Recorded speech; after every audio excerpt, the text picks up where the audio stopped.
Allez, salut tout le monde, j'espère que vous allez bien. Aujourd'hui, on se retrouve sur le BTC face au dollar pour ne pas changer. Et comme vous le voyez, il y a une belle perspective haussière, mais malgré tout, avant, est-ce qu'on n'irait pas chercher certains niveaux? Deux choses, il y a un gap à aller chercher et on va le regarder ensemble et on va l'indiquer. Deuxième chose, on est sur un niveau de résistance pour le moment parfait pour se dire ah, attention, c'est le moment critique.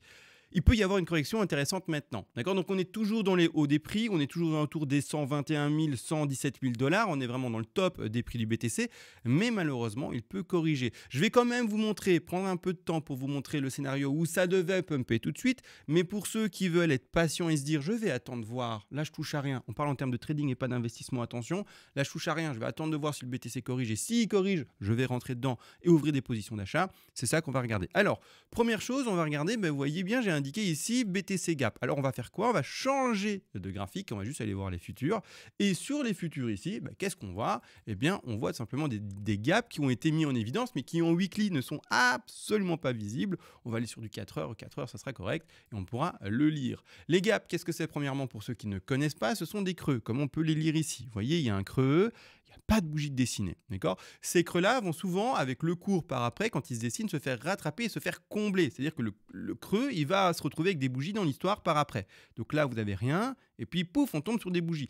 Et la plupart du temps, il faut savoir qu'un gap se fait combler. Ça arrive que non, et par exemple, pour le moment, un gap qui n'a pas été comblé, c'est celui près des 20K, il est là. Il y a un gap par exemple ici, il doit y en avoir d'autres, mais qui n'a pas été comblé. Sinon la plupart ont été comblés. 90% des gaps ont été comblés. Celui-ci n'a pas été comblé. Celui-ci là, il y avait un gap, il a été comblé. Vous voyez, la plupart des gaps ont été comblés. Donc on peut s'attendre à ce que nos gaps ici, comblés partout, d'accord, que le gap qu'on rencontre actuellement, eh bien, se fasse combler. Donc gap là, comblé, d'accord. Par contre, je vous les montre, les deux gaps qui ne sont pas comblés pour le moment. On agrandit l'écran et on regarde. Est-ce qu'il est comblé? Il ne l'est pas. D'accord? Très simple. Ici également, je regarde juste mon enregistrement si ça marche bien, parce que la dernière fois, j'ai foiré, je suis parti en stream. Et non, je devais enregistrer la vidéo. Donc bravo, c'est les mains. Ici également, est-ce qu'il est comblé? Non, il n'est pas comblé. D'accord? L'histoire à droite, on n'est pas encore rencontré à nouveau les prix des 92 000. Donc, en faisant confiance à ce qu'on connaît et aux facteurs, au pourcentage de possibilité d'aller recombler les gaps, on peut se dire on a toutes nos chances d'aller retrouver ces prix-là. Donc, premier niveau de gap à aller combler, il est tout proche, on y est, 115 000. Deuxième niveau de gap à aller combler, il est un peu moins proche, mais il se retrouve aux alentours des 92 000 dollars. D'accord? Maintenant, en termes d'Elliott Wave et en termes de résistance Fibonacci, ça c'est intéressant également. Donc le gap, vous voyez bien, je l'ai indiqué ici, d'accord, à 92 000 dollars. Donc il y a un palier d'achat pour les traders. Je rappelle, faites bien la distinction entre trading et investissement. Trading, c'est pas de BTC à proprement parler. Vous achetez à un moment à crédit du BTC, d'accord, et ensuite vous mettez une position de sortie avec un ordre de vente global, ou d'ailleurs plusieurs positions de sortie si jamais ça devait aller dans le mauvais sens. Donc ça s'appelle des stop loss. Et également, vous avez après des take profit partiels. D'accord? Un investisseur ne fonctionne pas forcément comme ça, voire pas comme ça. D'accord? Alors lui, c'est investissement long terme, 1 an, 2 ans, 3 ans, 4 ans, 10 ans, 15 ans, 20 ans, 30 ans, plus. D'accord? Du trading, ça peut durer quelques minutes, comme ça peut durer plusieurs jours, plusieurs semaines, peut-être même 1 mois, 2 mois, 3 mois, ou peut-être plus. Mais la plupart du temps, c'est beaucoup plus court terme et les stratégies ne sont pas les mêmes. D'accord? Donc, ici, je précise, on parle pour le trading. Trading, premier palier d'achat installé à 92 000. Ok? Vous pouvez rentrer avec plusieurs paliers d'achat. Ici, on en a simulé 4. Premièrement, pourquoi? Eh bien, la zone sur laquelle on se retrouve ici, avec le top actuel à 122 000, est une bonne zone de retracement. Alors, on va regarder ça. Je mets ça en évidence. D'accord? Donc, pourquoi finalement il y a des gens, la question c'est, on ne sait pas si ça va péter à la hausse ou à la baisse en vrai.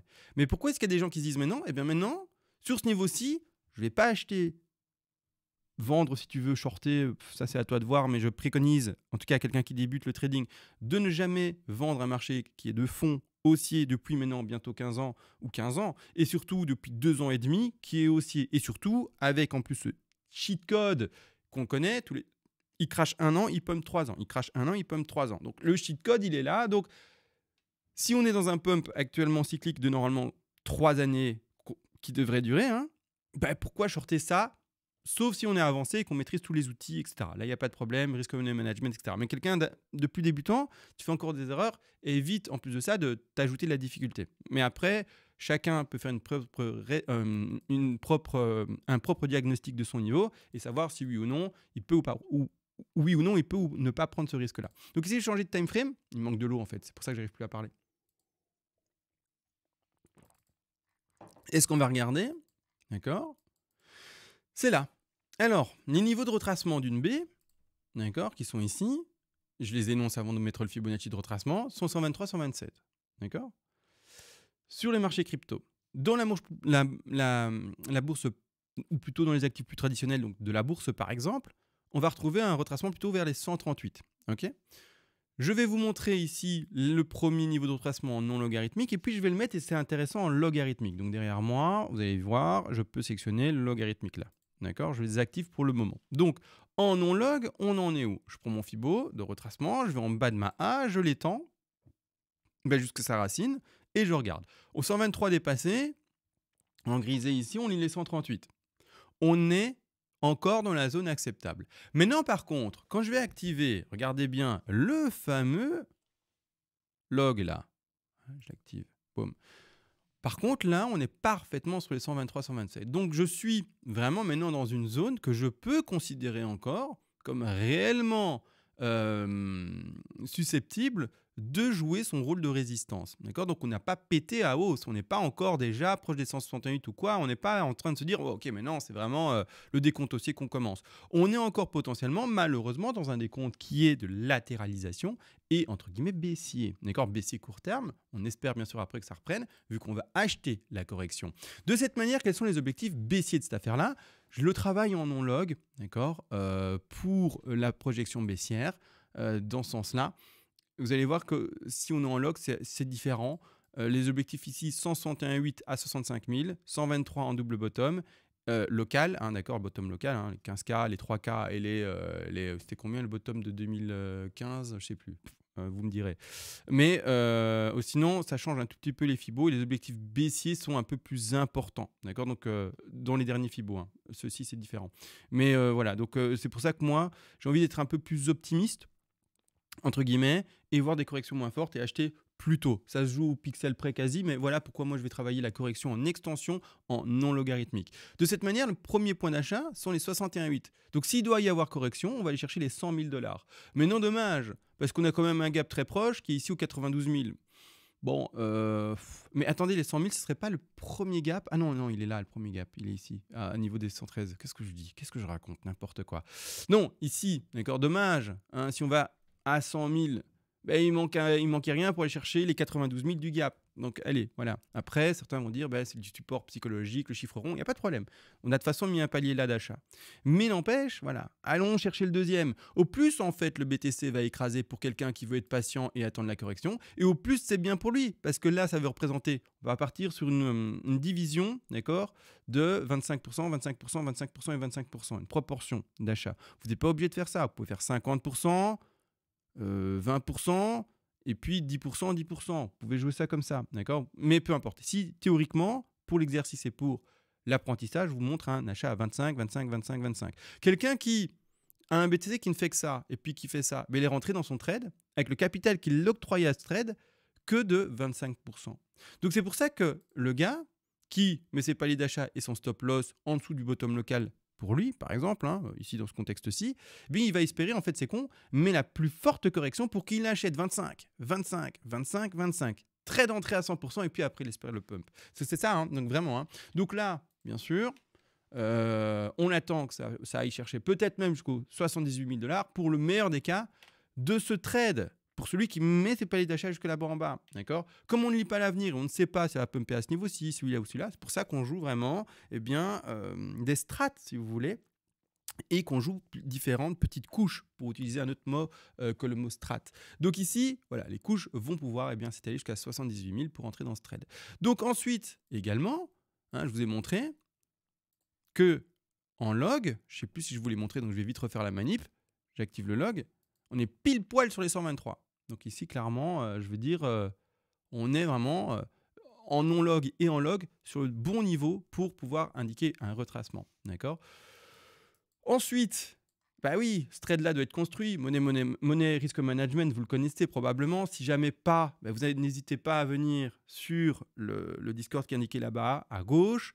C'est 30 € pour un mois, moins d'1 € par jour finalement. Plus vous prenez de mois et au moins, eh bien, ça sera cher. Et aussi, bah, vous aurez tout. 3 live semaines, altcoins, bourse, BTC, Ethereum. Vous aurez les PDF Elliott Wave, PDF Elliott Monnaie Risk Management. Vous aurez également le forum communautaire que vous voyez où on pourra parler ensemble dans un Discord avec plusieurs petites sections, etc. Bref, vous avez tout ça. Donc, n'hésitez pas, bien sûr, à venir pour soutenir la chaîne et pour vous-même apprendre le plus rapidement parce qu'en live, vous pouvez me parler et me poser des questions. D'accord? Donc, soit par chat ou alors, si vous n'êtes pas timide, vous activez votre micro et on se parle. Vous voyez pas? On se parle. Voilà. Bon, bref. Donc, ici, tout simplement, dans tout ça, on va retrouver la 1, 2, 3, 4, 5. À voir si ça va se faire. Ça se fait pas. Alors, qu'est-ce qui se passe? On est dans un autre scénario. Alors, moi, ma 1, 2, 3, 4, 5, j'ai dessiné comme ça. 1, flat, 3, 4, 5. On verra. Quel est l'autre scénario si jamais on ne devait pas... Ah oui, attendez. Avant l'autre scénario, la projection de prix money management, excusez-moi. On le regardera après. L'autre scénario, si jamais ça ne devait pas chuter, pumper tout de suite, quel est l'autre scénario? Je vais vous le montrer. D'accord? Donc là, ceux qui ont voulu être patients pour acheter et rentrer en trade, zut, malus 7, c'est monté. Et c'est pas descendu. Comme ça, c'est la vie. Malgré tout, faisons quand même le travail money management, j'allais oublier. Et on va regarder les objectifs qu'on peut rencontrer de vente. Ils sont déjà installés, j'ai déjà fait le travail en amont. Mais on va regarder comment j'ai posé ces objectifs de vente, tout simplement. Alors, on va partir sur du weekly pour qu'on puisse lire un peu ça correctement. Je vais désactiver le logarithmique surtout. Voilà, on est bien. Et je vais prendre mon Fibonacci d'extension. Fibo d'extension. Je vais, comme d'habitude, au plus bas à la racine. À mon top 1, peut-être je me trompe, c'est mon décompte. Je vais positionner, regardez bien, mon Fibonacci d'extension au milieu de mes achats. J'ai simulé 25, 25, 25. Donc, mon milieu d'achat simulé pour ce trade, si tout devait se faire prendre, c'est ici. C'est à 90 000 $. On s'en fout si le BTC réellement, il devait, par exemple, pumper tout de suite. Il n'y a rien d'acheté, pas de trade enclenché. Corriger légèrement et ne prendre que le panier d'achat et repumper. On s'en fout. Le travail est fait comme si on allait choper les 4 avec le stop loss. D'accord? On simule la plus grosse correction et donc le palier d'achat moyen optimal pour pouvoir poser par après nos fameux take profit partiel. Donc ici, ce qui va se passer, donc je mets mon niveau d'achat moyen. Je vais chercher, vous le voyez bien, mon objectif de 3 statistiquement qui va chercher les 161,8. Ça peut faire moins. Mais espérons pour ce cycle que ça soit plus, ou égal en tout cas. Et donc, on va chercher ici les 241 000 $. Donc, une belle perspective haussière encore possible. Vas-y, BTC, réveille-toi, parce que là, vraiment, on en a marre de stagner. Il monte tellement de manière linéaire. Ce truc-là est tellement boring, ennuyeux. D'accord, faisons un peu les anglais. Bref, on s'ennuie. Vas-y, pump quoi. Vas-y, fais-nous un truc ahurissant, deviens dingue. Vas-y, réveille-toi. Peu importe, fais quelque chose. L'objectif, s'il se réveille, c'est d'aller chercher les 241 000 $. Correction de 4, j'ai simulé sur quelque chose de moyen. Donc, je l'ai mis à 38,2. On aurait pu poser 23,6 ou 50 pour plus fort. J'ai mis à quelque chose de moyen. Je n'ai pas envie de partir sur un scénario faible ou fort. Voilà, je joue la moyenne. Comme ça, je ne prends pas de risque. Je la pose à 183 000 $. Et ensuite, je pose mon dernier Fibonacci d'extension. Alors, vous allez voir que les objectifs principaux, et donc c'est pour ça que je vais mettre de côté rapidement celui-ci, d'une 5, pour ceux qui ont un peu appris les Elliott Wave, etc., eh bien, ce sont les 100, 161,8, 261. Donc, ça nous amène normalement, si tout se passe bien, à un prix théorique minimum de 272 000 $. C'est très élevé comme prix, je trouve. Je sais pas vous, moi je trouve ça très élevé. Si le BTC y va, champagne, on sabre tout ça et let's go, on y va. Trop bien. Malgré tout, ce prix est déjà très élevé, mais en plus de ça, il y a des perspectives haussières encore plus élevées. Ces autres objectifs, 330 000 $ plus ou moins, et ici, 420 et 430 000 $ plus ou moins. C'est très élevé. Si vous y croyez, tant mieux. Vous mettez alors toutes vos positions de vente. Si vous y croyez moins, et vous dites, moyen, rien ne vous empêche de dire, voilà, en plus de ça, je vais mettre des paliers plus précoces. Parce que franchement, je vous le dis, moi, un BTC qui va à 270, je serais peut-être un peu surpris, je vous avoue. Mais tant mieux, s'il y va, je sabre le champagne. Ça, c'est sûr. Mais bon, pourquoi pas, on verra. Malgré tout, si vous dites que c'est très élevé, vous pouvez mettre des paliers de revente avant, des take profit partiels plus tôt, plus précoces. Ici, par exemple, à 240. Pourquoi à 240 ? Parce que ce qu'on a vécu par le passé, quand on retourne, je vais prendre le graphique ici, je vais aller sur le BLX, comme ça j'ai un graphique complet, hop ici. Quand on retourne dans le passé, donc là je suis sur le graphe qui va s'écouler, donc s'étendre de 2019 à top 2021, et je vais dessiner ça et je vais vous montrer ça en logarithmique. Qu'est-ce qui s'est passé? Parce que ce graphique-là, à cette période-là, se travaillait en logarithmique. Là maintenant, moi je préfère travailler en non-log, parce que si je mets en logarithmique, on va avoir des objectifs beaucoup trop élevés. Donc là en non-log, je vais déjà vous dessiner la 1, 2, 3, 4, 5, c'est très clair, là, 1, d'accord, ouais, ça c'est école pour les tout petits, 2, 3, 4 et 5. Oui, on a réussi à compter jusqu'à 5, bravo les amis. Donc, 1, 2, 3, 4, 5. 1, 2, 3, pas difficile. Par contre, qu'est-ce qui s'est passé pour la 5? On fait bonne extension, la racine, top 1, et je vais en bas de 4. On n'a pas été chercher les 100, et on a fait un échec, on a légèrement dépassé la 3. Mais vraiment légèrement. Si je désactive le log, en fait là, c'est intravaillable, on a tout pété, que ça soit tout quoi. La 3 au-dessus de 423,6, la correction de 4 elle dépasse les 50% de Fibonacci de retracement, et ici l'objectif de 5 c'est d'aller chercher les 100, les 161,8, 261,8, on sait plus le travailler. Et donc on le travaille en log, c'est un graphique qui se travaille en log, hein, comme je vous l'ai dit, hein. Par exemple la correction de 4 ici, pour que vous voyez, hein, compreniez, là je suis en non logarithmique et on va chercher les 50, 61,8% de Fibonacci de retracement pour une 4.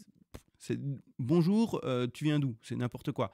Par contre, en logarithmique, 23,6. Parfait pour une 4. Nickel, rien à dire. Donc, nickel, nickel. Donc, c'est pour cette raison que, pour ma part, en ayant vécu une 5 faible dans ce contexte-ci qui dépasse très légèrement la 3, parce qu'on avait eu un top de 3 à 65 200 et un top de 5 à 69 600. Bon, hein, donc à quelques milliers de dollars près. Donc un peu la même chose ici. Si je retourne sur mon graphe avec mes petits dessins, c'est pour cette raison que je vais mettre un objectif de vente également au niveau de la 3. Me dire s'il y a un échec, si le BTC se montrait un peu moins optimiste cette année, et que, voilà, hein, vous comprenez. Donc c'est pour cette raison que je mets cette épée-là. Si vous, de votre côté, en plus de ça, vous êtes plus pessimiste encore, rien ne vous empêche d'ajouter en plus de ça encore, bien sûr, des reventes avant. Hein, je sais pas, moi, disons 150, d'accord, voilà, 150. Si vous êtes hyper, conservateur, sur la défensive, etc., on va regarder le ratio que vous avez en mettant, par exemple, une vente à 150, 160. En jouant, bien sûr, le stop posé en dessous du dernier bottom local, en espérant qu'on ne l'écrase plus. Un niveau d'achat moyen là, et donc peu importe qu'on ait pris 1 ou 4, peu importe, le prix moyen d'achat est travaillé. Et la projection jusqu'ici, tu seras déjà à un ratio de 3,86. Ce n'est pas le plus beau par rapport à ce qu'on peut avoir, mais en tout cas, tu restes réaliste et tu te dis, ben voilà, petit pump, prise de bénéfice au moins. D'accord ? Rien ne t'empêche, bien sûr, de laisser tous les autres objectifs là, mais de se dire, voilà, moi, par exemple, là, je prends 20%. Ben, vas-y, prends 20%, il n'y a pas de problème. C'est de la plus-value, c'est un beau ratio. Mais non, si jamais tu voulais être plus offensif, mais encore un peu dans la protection, hein, comme moi, un peu genre défensif, tu aurais quand même déjà un ratio de 8,4. Par contre, si tu es encore plus agressif et tu dis, ouais, on va pumper à au moins 270 et plus, là alors, tu as un ratio de dingue qui va chercher les 10,37. Si tu te dis encore plus, bon, tu es beaucoup plus agressif et que tu mets les TP que d'en haut, oh, bah, laisse tomber. Mais là peut-être tu abuses, je trouve. Mais après, chacun, hein, risque et reward, c'est toujours la même chose. Au plus on prend de risques, si le trade fonctionne et que tu as pris énormément de risques, ah bah à ce moment-là, le reward est important, le ratio est important, c'est sûr, tu vois. Donc, à chacun de voir le niveau de risque qu'il veut prendre et à voir bah, s'il veut aller là-dedans, quoi, tout simplement. Donc, ça, c'est pour le scénario où on corrigeait un peu, pour ceux qui veulent être patients et se dire, voilà, maintenant, j'attends la correction. S'il y a correction, tant mieux. S'il n'y a pas correction, le BTC pump sans moi, mais c'est pas grave, de toute façon, bah, je ne vais pas le trader du coup, parce qu'il pump sans moi. Mais j'ai investi. Vous savez, normalement, vous avez investisseur et un petit capital par rapport à l'investissement peut se jouer en trading. Donc, si vous n'avez pas joué votre petit capital de trading, vous disiez, bon, je vais attendre que ça corrige et j'achète et je tente mon coup là. Si ça pump tout seul, c'est pas grave, vous avez un gros capital, proportionnellement par rapport à votre trading, qui est investi et qui lui va vous rapporter des pépettes. Donc, dans tous les cas, vous particulièrement, vous et moi, peu importe, vous êtes psychologiquement couvert, ok, je fais des pépettes, je fais des petits bébés sous, tout va bien. J'ai pas pris ce trade, pas grave. De toute façon, mon investissement, il est en train de fructifier. Il s'est pris 10, 15, 20% en une semaine, par exemple. Je donne à hauteur de pump que peut nous faire un BTC lors, par exemple, quelques jours, une semaine. Donc là-dessus, vous n'allez pas être non plus affecté fortement. Vous allez vous dire, bon, juste, j'ai pas eu la correction et je vais pas acheter ce que j'espère acheter. Bon, c'est la vie. Maintenant, si jamais, au contraire, on devait se retrouver dans une configuration de pump tout de suite, que la résistance 123% de Fibonacci, 130, c'est combien? Ah, la mémoire. 130, oui, 123 et 138. Jouez pas son rôle. Que là, on pète tout, qu'on perce tout, qu'on y va, allez, c'est parti. Il manque 4 heures. On irait dans ce genre de scénar. D'accord? Donc, voyez bien, le dernier top, qui était fait en janvier 2025, correction, 2 finis, pas de A, 2B et 2C en orange, on la voit plus. Et là, on commence à décompter aussi. 1, 2. Et là, ça commence doucement à, pour moi, me déranger. C'est qu'on a potentiellement notre 1, notre 2, notre 3, qui va chercher très proprement, il me semble, en plus de ça, les 161,8% de Fibonacci d'extension. Je regarde, même un peu plus, donc on est plutôt propre pour une 3. Ici, la correction de 4, et puis on démarre la 5. C'est tout à fait possible. Tout à fait possible. Mais ce qui me gêne, c'est que la 4 est un peu longue en termes de durée par rapport à la 2. Elle est un peu les proportions disproportionnées. Voilà, un peu disproportionnées. Ça peut arriver, ça peut exister. Donc ceux qui se disent, allez, let's go, on pump et on y va, pourquoi pas, d'accord? La correction de 4, je vais quand même regarder en termes de Fibonacci, je rappelle. Fibonacci de retracement pour une 4, c'est 23,6, 38,2, 50 la plupart du temps. Si c'est plus, on commence à dire, est-ce qu'on est encore vraiment dans une 4? Donc on regarde ensemble, pour le moment, où est-ce qu'on en est? Voilà. On est à 38,2, quasiment 50. On est vraiment dans une 4 qui, pour le moment, s'inscrit dans quelque chose de plutôt fort. Et doucement, on se dit, tiens, est-ce qu'on est encore dans une 4? Est-ce qu'on est vraiment dans ce scénar? Parce que la 4, elle est longue, en termes de durée, hein, par rapport à la 2, elle n'est pas très harmonieuse. Et en plus de ça, elle est très profonde. Donc à vous de choisir votre scénar. Est-ce que maintenant, on va combler les gaps, par exemple, qui est juste en dessous à 115 000 $, voire même aux 92 000 $, et donc on reste patient et on attend l'achat en bas? Ou est-ce qu'au contraire, vous dites, ah, c'est méga pump, cette 4 longue, etc. et profonde, c'est un piège justement pour que les gens pensent qu'on aille chercher le gap plus bas, et en fait là maintenant on va pumper et on va y aller. C'est une possibilité. Chacun fait son petit scénario dans sa tête, et puis après, let's go, on pump, etc. D'accord? Mais peut-être que je déploierai et je montrerai ce plan un peu plus précisément en live sur le stream que je fais sur le Discord. Je l'ai vu dans tous les sens. La même chose pour le plan de correction. Dans tous les sens, on le travaille aussi. Il y a beaucoup plus de détails. Mais là, en vidéo YouTube, j'essaie de faire quelque chose de plus concis. Le public est beaucoup plus néophyte, ne peut pas me poser de questions en direct non plus, donc je ne peux pas m'arrêter pour expliquer dès que tu ne comprends pas. Donc voilà, c'est pour ça que je zappe un peu certaines choses et que certains plans, j'essaie de les voir de manière maligne, entre guillemets, pour pas vous embrouiller et avancer petit à petit, pas à pas avec vous, surtout sur YouTube. D'accord? Comme vous ne pouvez pas être avec moi. Donc je ne vais pas donner trop d'infos pour que vous soyez noyés pour la plupart. D'accord? Donc ici, voilà, on se retrouve sur un plan qui peut monter. Et monter bien, hein, d'accord, monter bien, faire quelque chose de très sympa. Mais pour le moment, on n'y est pas non plus. Pour le moment, on est entre deux eaux. Est-ce que la résistance, elle va jouer son rôle et on corrige? Ou est-ce qu'on va la percer? Et là, let's go, ça pète et ça pète et ça pète. Bon, on verra. Faites vos jeux, faites les bons paris, faites donc du coup les bons trades. Et on verra qui aura eu raison, des boules ou des légèrement bears pour acheter et pouvoir repump par après. Sur ce, les gars, je fais des bisous. Je vous attends sur Discord. N'oubliez pas, le Discord, c'est pour vous apprendre, mais c'est aussi pour soutenir la chaîne. C'est grâce à vous que je peux faire du YouTube depuis maintenant 8 années. Ça fait 8 ans que je fais du YouTube grâce à vous. Merci bien sûr. Et on se retrouve à la prochaine. Et sur ce, ciao!